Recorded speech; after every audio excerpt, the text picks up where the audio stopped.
Well, what a way to start off 2019, eh? We can't deny that the gaming industry is really huge now compared to what it was back then. In fact, the market for video games has doubled compared to last year in the UK, as it generated £3.8 billion, with digital sales growing by 12.5%. It is now the most profitable market in the world, dominating the music market and the video market. Not to mention that gaming has become more acceptable than it was back in the 90s, along with watching animes and cartoons, when it was broadly viewed as children's entertainment.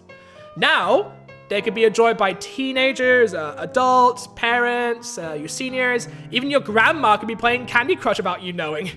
Recently, the British Army is now targeting the recruitment of gamers as well as millennials and snowflakes. And the less I say about that shit show, the better. Oh man, my son is spending too much time with his blasted video game. I know, I'll enlist my son to fight in the enemy lines. Don't worry, when he dies, he'll respawn back, right? With such a huge variety of video games to play, there's no faulting that gamers will become addicted to the medium, myself included. With the release of Fortnite in 2018 and the game presenting at least $3 billion in profit, the Battle Royale craze has been huger than ever. So much so that there have been articles in newspapers written on how Fortnite is bad for your child's health, how video games are influencing your children to become murderous psychopaths, and how the gaming disorder or addiction is classified now as a mental illness. Oh wow, I'm so unstable? I'm so unstable that I managed to graduate from college and pursue my career as a musician. Thanks, video games. There is also a guidance released by the RCPCH to assist the use of screen time for children and the health that could benefit from that. Well, this leads into the topic that was brought up on the Jeremy Vine show, and I happened to listen in, being a gamer myself. If you're outside the UK, Jeremy Vine is a radio presenter on BBC Radio 2, and around 12 o'clock, he will host various recent topics and invites people onto the show to discuss the positives and the negatives of the topic being discussed. On this particular segment, Nick Gillett, a journalist who writes for Metro and The Guardian, is being joined by Simon Warr, a former teacher from Suffolk who was cleared of sexual abuse back in 2014. Good start. They both offered their statements on the matter, and I'm going to read what Nick Gillett has to say, and I'll respond to it. Unlike watching TV, which is a passive thing, when you play a game, you're part of that game. Without that input, nothing happens. It's very much a lean-forward medium, something you need to interact and engage with in order to take part in it. It's not just a case of sitting there, playing something on your own. You can collaborate and be a part of a regular team all from your sofa. You can look for benefits in playing games, hand-eye coordination, strategy, and problem solving, whereas they try different approaches more quickly as opposed to giving up on a solution. With all things in moderation, I would never advocate for people spending 12 hours in front of a screen every day. You got to recognize that it's just another medium. Some people are addicted to reading a book or binge-watching Netflix for hours on end. These are just other entertainment mediums that require you to sit down to participate in. With modern games, you actually spend little time on your own. There are plenty of games that have what's called couch co-op, where you play with other people in the same room. Our gaming culture is very different from other countries, whereas in Japan, they have huge meetups where they get together with their portable gaming devices, hang out, have coffee, and play games. It's a very healthy and social environment. Sometimes being on your own in a room, a bit like talking to someone on FaceTime, you're not really on your own, you are speaking through telepresence. So far, not a bad statement from Nick Gillett, and I agree with some of the things he said. Nick has brought up some very good points about how gaming is a social interaction that requires input and making the player feel more involved in that virtual world as opposed to watching a movie. Nick Gillett has also brought up couch co-op as another way of experiencing games, as it doesn't leave players isolated in a room with friends from all over the world.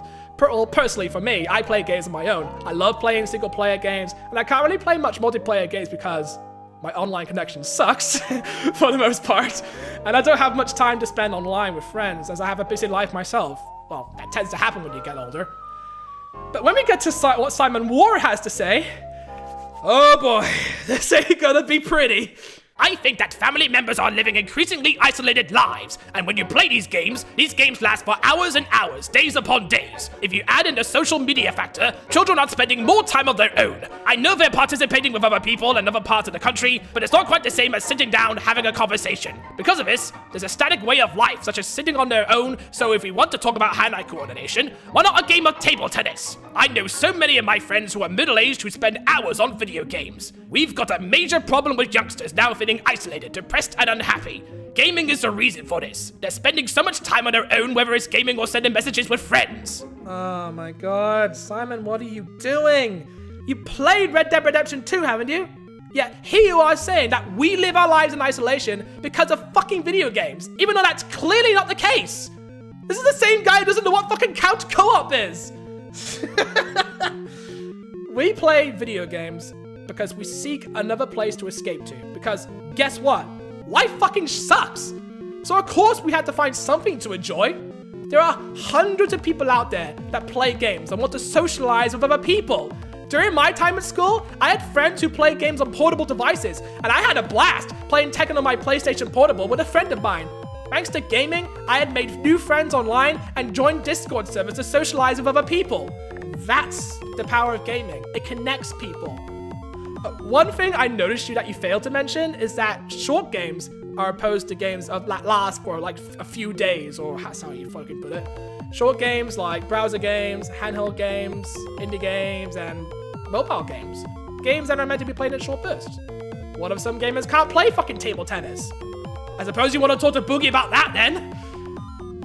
But the part that really got me was when he said that gaming is the reason why gamers feel depressed.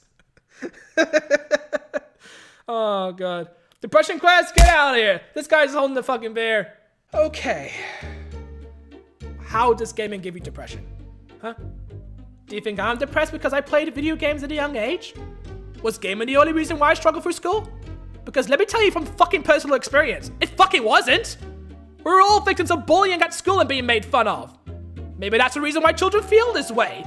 Perhaps people just don't want to be associated with someone who plays video games that causes them to be left out. Did you ever think about that? Because that's what happened to me. I'm lucky I met a bunch of people who knew what gaming was. And I feel glad for that, because it shows me that not everyone out there is a fucking dick. Sure, there are people out there who shoot people because they were influenced by video games.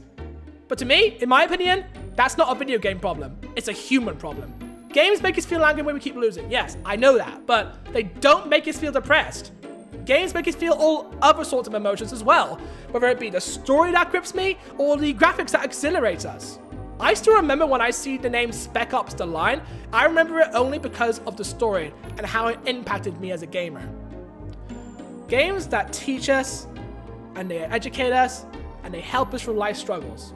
So don't you go around saying that games makes children feel depressed, because everything you've been saying so far clearly shows that you don't know what the hell you're talking about. I know that because Nick Gillett debunks most of the points you presented. You're not really making yourself sound convincing, are you? I don't know if other people feel the same way I do. Maybe I'm the insane one. Who knows? Alright, I'm done. This rant has gone on for too long. Just had to vent and get my thoughts out there. What do you guys think? Do you think I'm wrong? Let me know in the comments below. Oh, and don't forget to subscribe if you like me yelling into the camera and such. I'm gonna play some Dead Cells now.